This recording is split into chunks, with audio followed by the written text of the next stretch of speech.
السلام علیکم ورحمۃ اللہ وبرکاتہ۔ محترم بزرگوں اور عزیز دوستو، جو حضرات ہمارے MH یوٹیوب چینل کو نئے آئے ہیں وہ ضرور سبسکرائب کر لیں، بازو کے بیل آئیکن کو دبا لیں، دوسروں تک شیئر کریں۔ آج ہمارا ٹاپک ہے کیا جنت میں انسان جو چاہے گا ملے گا۔ حضرت بریدہ رضی اللہ تعالیٰ عنہ فرماتے ہیں کہ ایک شخص آپ صلی اللہ علیہ وسلم کے پاس آیا اور پوچھا کہ کیا جنت میں گھوڑے ہوں گے؟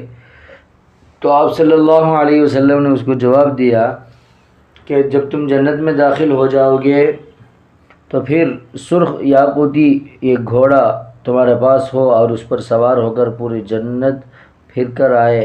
ایسا اگر تم سوچتے ہیں تو ضرور تم جیسا سوچتے ویسا ہی ہوگا۔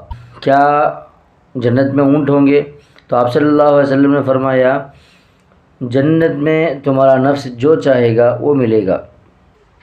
اس حدیث سے معلوم ہوتا ہے کہ انسان جو چاہے گا جنت میں ملے گا، اس کا دل، اس کا نفس جو چاہے گا وہ سب کچھ ملے گا، وہ سوچتا ہی رہے گا، اس کے سامنے وہ حاضر ہو جائے گا۔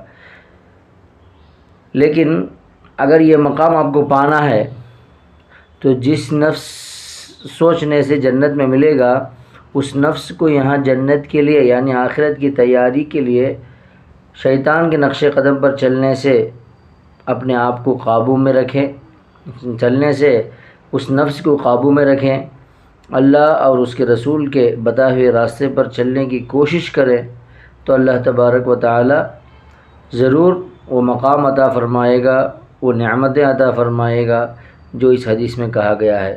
اللہ ہم سب کو آخرت کی تیاری کرنے کی توفیق عطا فرمائے۔